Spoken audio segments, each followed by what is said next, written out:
Hello, everyone. Did you know that just one small change in how you pronounce a word can completely change its meaning in standard American English? For example, field and feel may sound almost the same, but to a native speaker, they are totally different words. Hello, everyone. I'm Jane Latz, also known as the communication trainer, no longer streaming from this beautiful New York City, but rather sunny and hot Florida. For 20 years, we have been working with business professionals just like you to empower them to communicate with power, purpose, and impact. Welcome back to our weekly pronunciation tips given in a monthly live stream. I know we've all been busy, so today we are going to do something special. We are going to catch up on not just one, but 8 powerful tips to help you sound clearer, more confident, and more professional when speaking English. So get your pen or your Google Drive or whatever your method of taking notes ready, because here we go. Have you ever wondered why people sometimes misunderstand what you are saying, even when you know you are saying the words correctly? Perhaps you've even felt unsure about how to pronounce certain sounds that don't even exist in your native language. Today, I'm going to unlock some of those secrets behind some of the trickiest parts of English pronunciation. I want you to think about how a single missing sound can change the entire meaning of your sentence. Why your ear is just as important as your mouth when it comes to mastering standard American English. And the simple exercises you can do now to make your speech clearer immediately.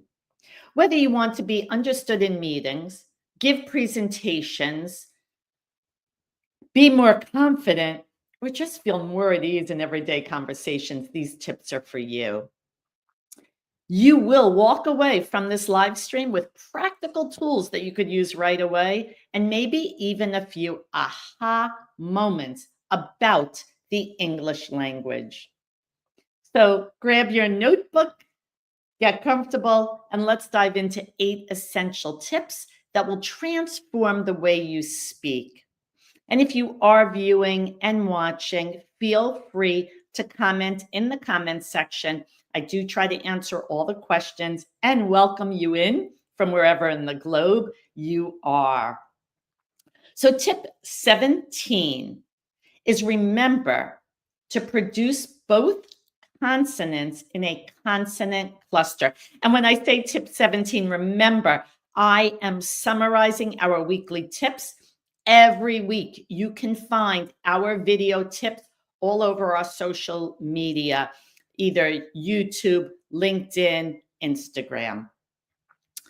A consonant cluster is when 2 consonants occur together, such as in the word told and field. And I already gave you that example of the word feel if you're dropping that final sound in field. And similarly, the word told, I told you, would become the word toll, something you pay on a road. Listen carefully as, again, toll is something we're going to pay on the road and totally different from the word tell. Similarly, feel is a verb, to touch. And the word field is where ball players hang out. Very different words. So avoid confusion by practicing clarity, the production of both sounds in a consonant cluster. Tip 18, it's about vowels. A vowel sound is produced in the oral cavity. So there is no buildup of air pressure at any point, as we have discussed previously with consonants. They can be a bit more difficult to master since the production cannot be seen as with a consonant. Correct pronunciation depends on your ear. So we do a lot of ear training with our clients.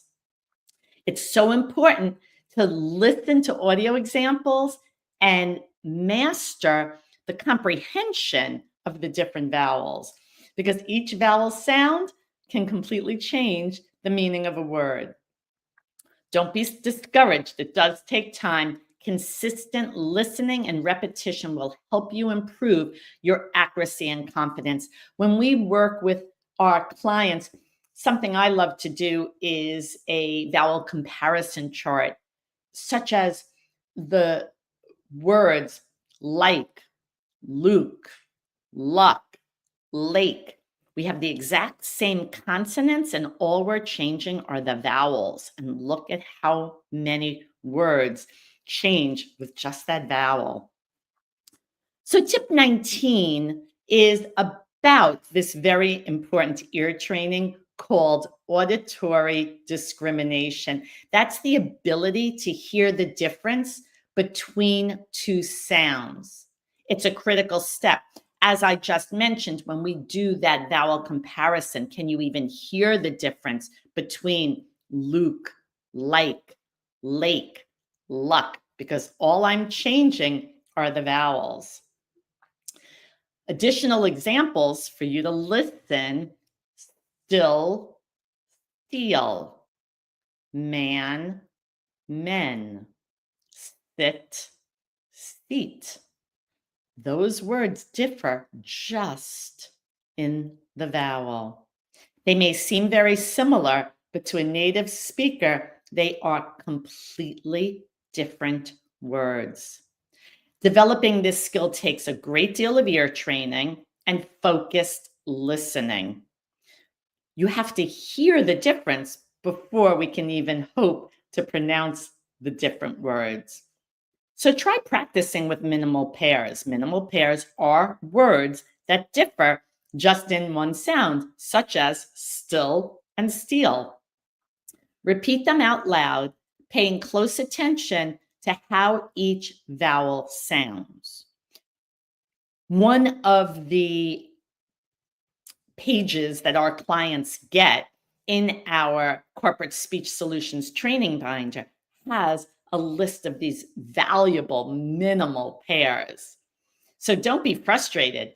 All our non-native English speaking clients for close to 20 years have had to practice on this very, very important task. Over time, you will be able to distinguish these sounds. You will notice the difference in how clearly your message will be understood by others. Remember, mastering auditory discrimination is a process.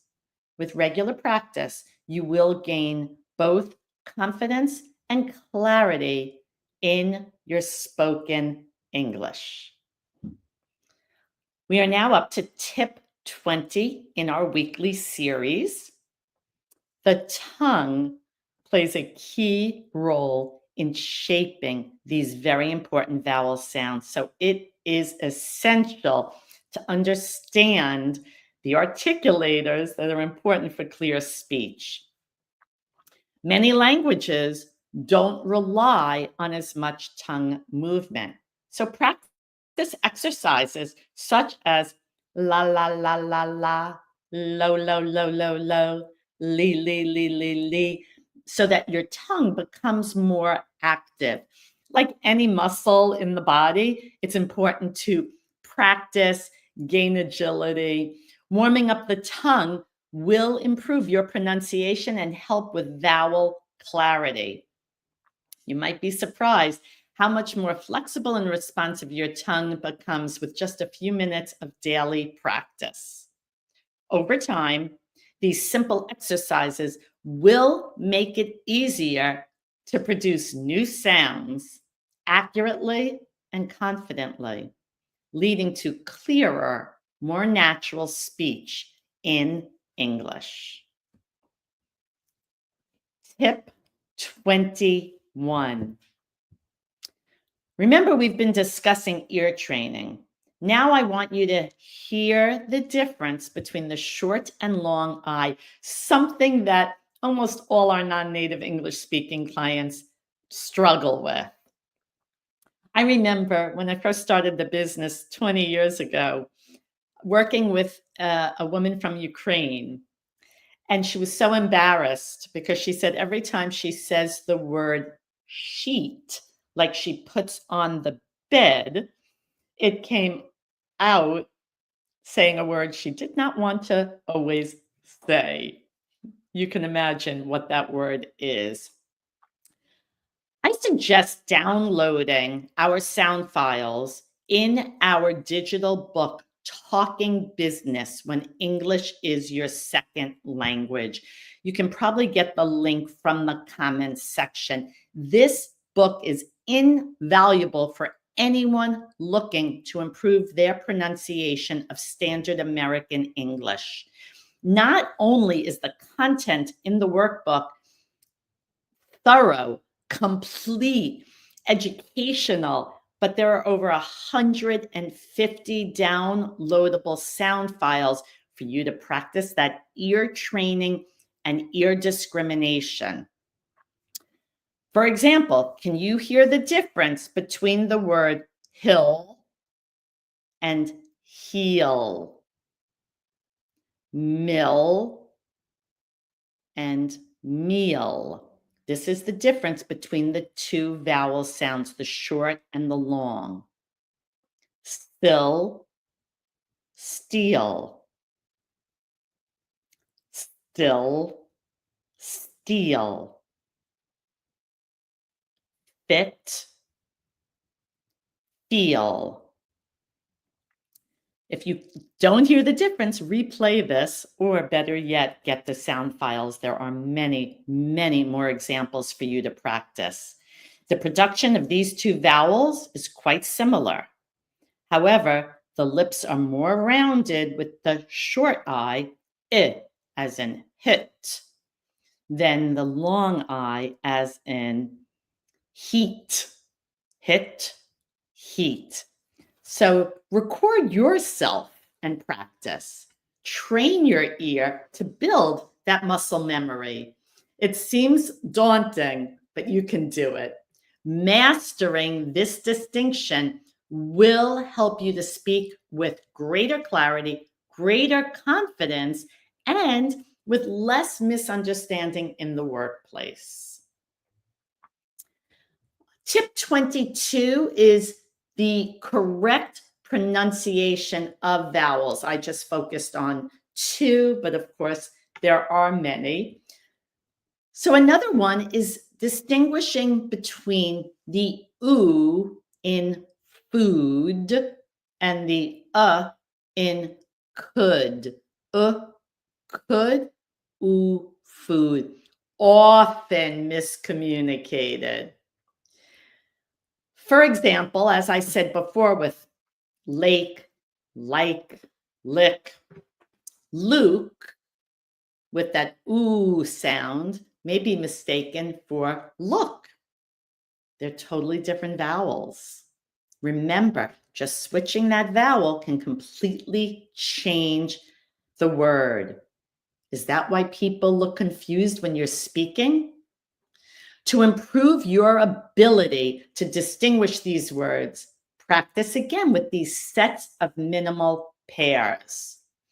More examples: pool, such as we like to swim in the pool. Pull, pull the door.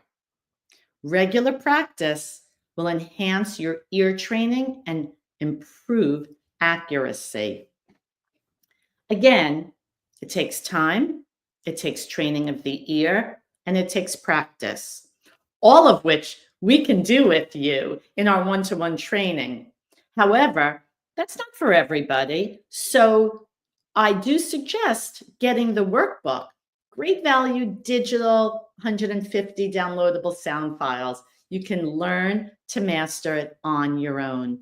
We also have an online course. So if you want to watch an expert making the sounds, practicing all that it takes to improve the delivery of your spoken message, that also might be a great option if you love online programs.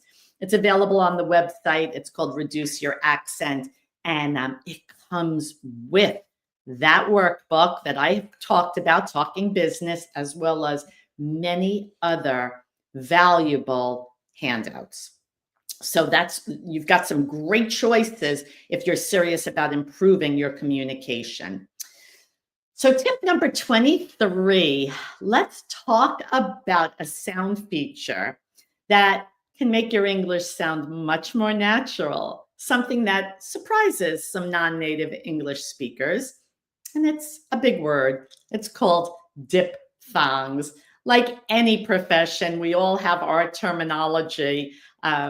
Certainly, whether you're an engineer in finance, accounting, you have terms. Well, one of our terms is diphthongs. And diphthongs are those gliding vowel sounds that give English its unique rhythm and melody. If you've ever wondered why some words seem to have a subtle slide, diphthongs are the reason. A diphthong occurs when two vowel sounds are blended together in the same syllable, creating a smooth transition. So, for example, in the word coin, the vowel sound oi combines the O and the short I, coin. And in late, that A sound, A, it's a transition, it's a diphthong. Mastering diphthongs can help you to sound more natural and fluent, something that so many people seek when they come to us for training, the desire to sound more natural, more fluent. And again, we have sound files in Talking Business that will help you with diphthongs. They may feel tricky at first, but with a little practice, you'll notice your speech becomes smoother and more expressive. So listen carefully when you listen to native English speakers. Repeat the words with diphthongs, and over time, you will become more confident. And even more importantly, you'll become clearer and there'll be less confusion on the faces of those around you.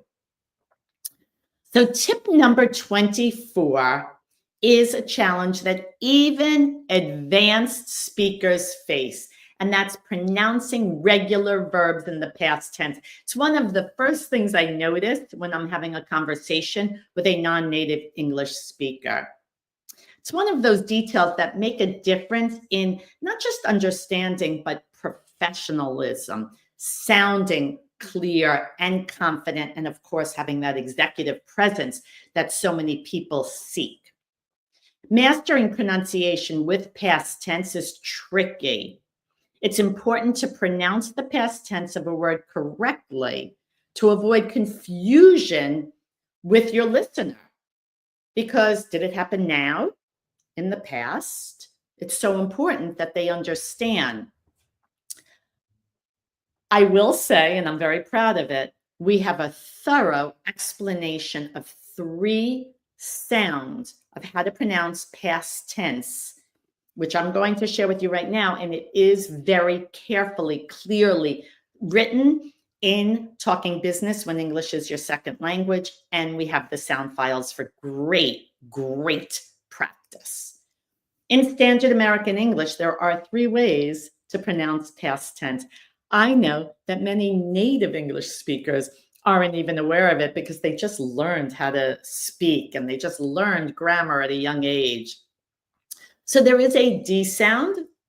The word play becomes played. So you might literally practice by spelling it P-L-A-Y-D. A T, as in the word walk.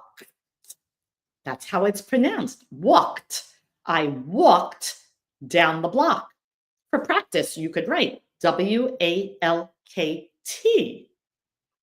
And then literally an extra syllable, the syllable id, after any word that ends in a T or a D.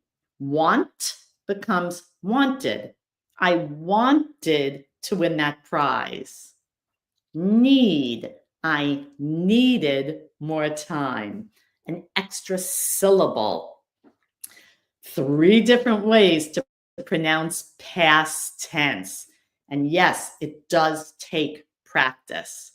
Most people need to hear and repeat the endings. And yes, there are many videos out there that you could probably practice with in an abridged version. But in our book, there is great detailed explanation and great practice. So keep practicing past tense endings, and you will notice how much more confident you become, how much more professional, and how you exude executive presence. I hope I didn't overwhelm you. That was 8 new tips.